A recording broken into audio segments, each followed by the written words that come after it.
Assalamualaikum warahmatullahi wabarakatuh. Halo adik-adik kelas 1, perkenalkan, nama kakak Dinda Rahma dari UPI Kampus Cibiru. Di sini kakak akan menemani belajar kalian hari ini. Nah, sebelumnya apa kabarnya adik-adik? Alhamdulillah, semoga adik-adik selalu berada dalam lindungan Allah dan selalu diberi kesehatan oleh Allah Subhanahu wa Ta'ala. Nah, adik-adik, sebelum kita belajar, alangkah baiknya kita berdoa terlebih dahulu agar belajar kita diberkahi oleh Allah Subhanahu wa Ta'ala. Yuk, berdoa dimulai. Bismillahirrahmanirrahim. Raditu billahi rabba wa bil islami dina wa bi Muhammadin nabiyya wa rasula. Rabbi zidni ilman warzuqni fahman. Amin. Berdoa dicukupkan. Baik, adik-adik tahu tidak kita sekarang akan belajar tentang apa? Ya, betul. Kita sekarang akan belajar tentang kebersamaan dalam keluarga. Adik-adik tahu tidak kebersamaan dalam keluarga itu apa?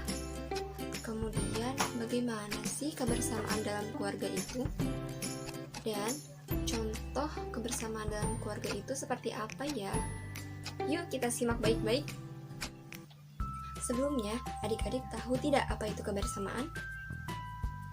Jadi kebersamaan itu adalah sebuah ikatan yang terbentuk karena rasa kekeluargaan atau persaudaraan. Nah, dengan kebersamaan ini, suatu hal itu dilakukan dengan bersama-sama. Bahkan lebih dari bekerja sama loh adik-adik. Kebersamaan dapat meningkatkan kerukunan, kemudian persatuan dan kesatuan. Nah, kalau keluarga itu apa ya artinya adik-adik? Nah, jadi keluarga itu adalah unit terkecil dari masyarakat yang terdiri dari kepala keluarga dan beberapa orang yang terkumpul dan tinggal di suatu tempat di bawah suatu atap yang di dalamnya itu dalam keadaan saling ketergantungan.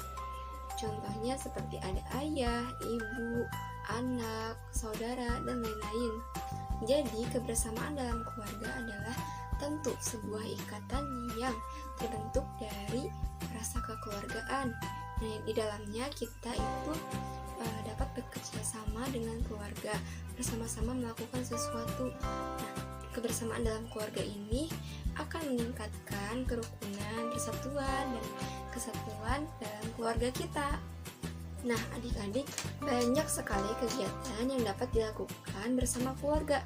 Contohnya, menjalankan ibadah kepada Allah, kemudian berkunjung ke rumah saudara, terus membantu ibu memasak, juga merapikan kebun, dan berlibur bersama atau makan bersama. Adik-adik, kita harus bersyukur kepada Allah karena telah diberikan keluarga bahagia, dan kita harus bersyukur kepada Allah dengan menjadi anak yang baik. Coba, bagaimana cara adik-adik berterima kasih kepada Allah? Nah, coba sebutkan 5 cara adik-adik mengungkapkan terima kasih kepada Allah.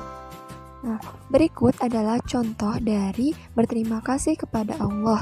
Yang pertama, selalu beribadah kepada Allah. Yang kedua, menjauhi larangan Allah. Yang ketiga, mematuhi semua perintah Allah. Yang keempat, mengucapkan rasa syukur. Alhamdulillah. Yang kelima, kita dapat bersedekah.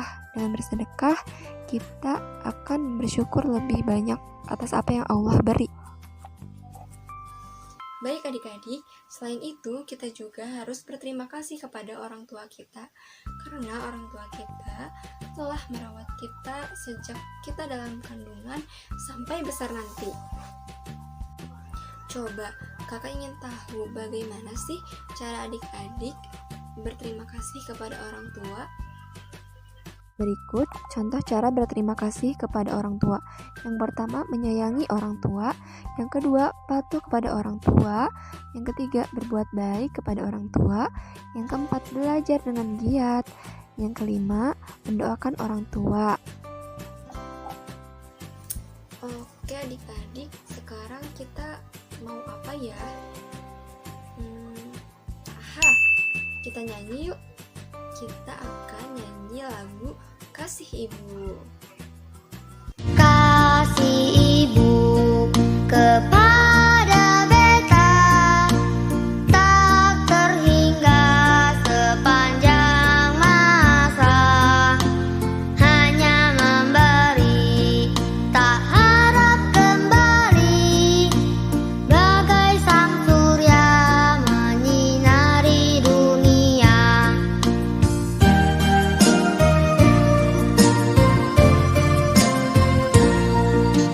Kasih ibu kepada beta tak terhingga sepanjang masa, hanya memberi tak harap kembali, bagai sang surya menyinari dunia. Adik-adik, dari lagu tersebut kita diajarkan untuk sayang kepada ibu ya adik-adik, karena ibu kita menyayangi kita sepanjang masa dan kita harus berterima kasih kepadanya. Oke adik-adik, sekarang kegiatan kita adalah tebak gambar. Coba gambar nomor berapa ya yang menunjukkan membersihkan rumah? Nah, adik-adik, yang menunjukkan sedang membersihkan rumah yaitu nomor 1. Sebut saja Udin. Dia sedang menyapu. Kemudian nomor 3 itu Siti sedang membersihkan tempat tidurnya. Nah, baik adik-adik, kita harus rajin membantu orang tua dan patuh kepadanya. Kita bisa membantu ibu seperti menyapu, mengepel, dan lain-lain. Nah, kita juga bisa membantu bapak, contohnya seperti percakapan Udin dan bapaknya ini. Nah, kata bapak, Udin, bisakah kamu menolong bapak?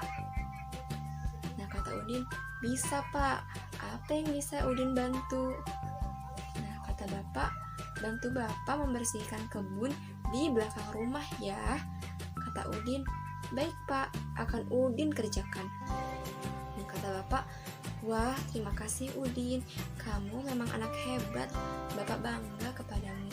Nah, adik-adik, buatlah ibu dan bapakmu bangga terhadap kamu. Nah, adik-adik, kita bisa membuat jadwal tugas untuk membersihkan rumah yang dilakukan oleh masing-masing anggota keluarga kita. Nah, ini dia contoh jadwal membersihkan rumah pada hari Senin. Membersihkan rumah hari Senin. Ayah mencuci motor, ibu menata ruangan, dirimu mengepel, dan saudaramu mencuci baju. Nah, adik-adik, kebersamaan dalam keluarga juga dapat ditunjukkan dengan contohnya kita berkunjung ke rumah nenek. Di sana kita bertemu dengan semua keluarga kita, berkumpul dengan keluarga besar kita. Nah, di sana kita dengan keluarga besar kita dapat melakukan banyak permainan. Nah, contohnya kita bisa melakukan lomba lompat engklek, yaitu lompat dengan satu kaki. Nah, adik-adik pernah tidak bermain engklek?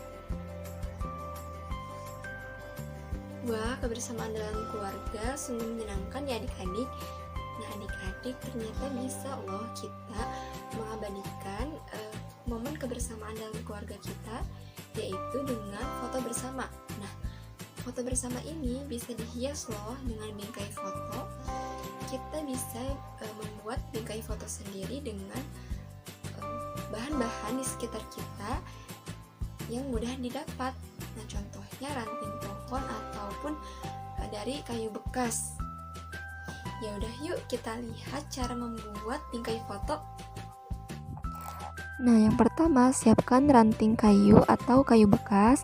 Yang kedua, buatkan bingkai dengan merangkai ranting atau kayu bekas dalam bentuk persegi atau persegi panjang. Yang ketiga, ikat ranting di setiap sudut, sedangkan untuk kayu dipaku. Nah, mintalah bantuan gurumu atau keluargamu ya adik-adik untuk memaku. Nah, kemudian hias pinggiran bingkai dengan hasil alam seperti biji dan kerang. Kemudian yang kelima, tempelkan foto kebersamaanmu dengan keluarga. foto yang sudah jadi bagus sekali ya adik-adik. Nah, bingkai foto yang telah jadi dapat kita tempel foto kita bersama keluarga dan siap dipajang. Baik adik-adik, selanjutnya kita bisa loh melakukan kegemaran kita bersama keluarga kita. Hal ini tentu sangat menyenangkan ya adik-adik. Kita bisa melakukan menggambar bersama, kemudian membuat kerajinan bersama, dan lain-lain. Nah, kakak ada contoh nih, kegemaran dari keluarga Siti. Berikut contohnya. Melakukan kegemaran bersama keluarga sangat menyenangkan. Keluarga Siti gemar menulis. Siti ingin menulis untuk ibunya. Wah, banyak sekali ya adik-adik kegiatan dari kebersamaan dalam keluarga. Nah, dan semuanya itu menyenangkan bukan? Adik-adik, kita haruslah bersyukur kepada Allah karena telah diberikan keluarga bahagia yang senantiasa menyayangi kita. Kemudian orang tua kita selalu bersabar dalam mendidik kita. Nah, kita hendaknya dalam keluarga dapat saling tolong-menolong, saling menyayangi, dan bekerja sama agar tercipta kerukunan dalam keluarga. Alhamdulillah, cukup sekian ya adik-adik belajar kita hari ini. Semoga ilmu yang telah kita dapatkan dapat bermanfaat. Sebelum kita tutup pembelajaran hari ini, marilah kita mengucapkan hamdalah bersama-sama. Alhamdulillahirabbil alamin. Sampai bertemu kembali adik-adik. Wassalamualaikum warahmatullahi wabarakatuh.